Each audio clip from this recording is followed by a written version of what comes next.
we're doing a quarter window replacement on a 98 Explorer here, and obviously it's shattered, as you can kind of see here. Sorry about the lighting.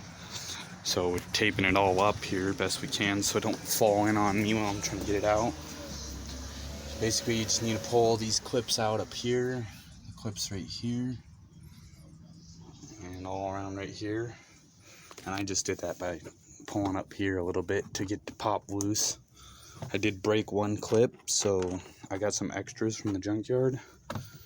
And then once you get that out, pull this a little bit out of the way. You gotta take all these screws off. They're 9mm.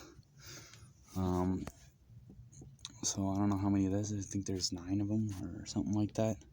Gotta get all those off. And the seal here is part of the window. So here's the replacement. We went ahead and cleaned all the butyl tape, is what they call it, off the seal here, screwdriver, flathead. And we're gonna have to probably do the same thing on the car itself. So we're gonna put one more sheet of adhesive, or you could tape it or whatever, over the inside here, and we're gonna try to get this out. And the butyl tape like seals it in. It's basically like a polybutylene seal, so it's like glue. So when you pull these out, whether it's the new one or the old one, you got to get that glue out. So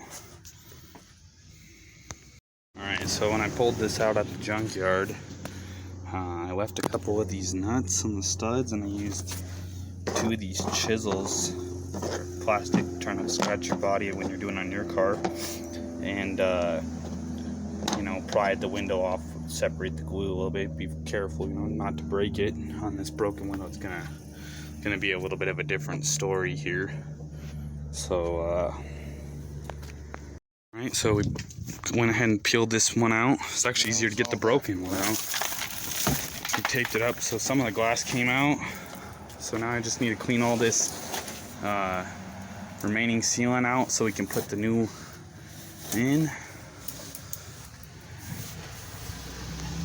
Alright, just clean all dirt and shit here. Alright, so went ahead and installed our butyl tape, which we got at Advanced. They called it ribbon sealer.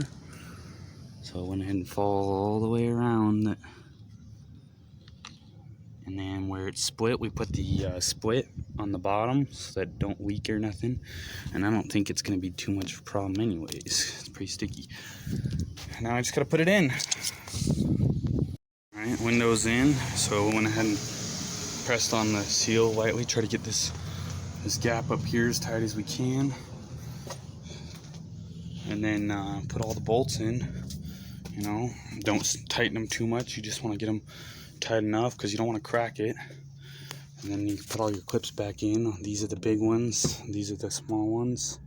And if you did take them off, there's a screw here and a screw down back under here under the carpet you had to put back in.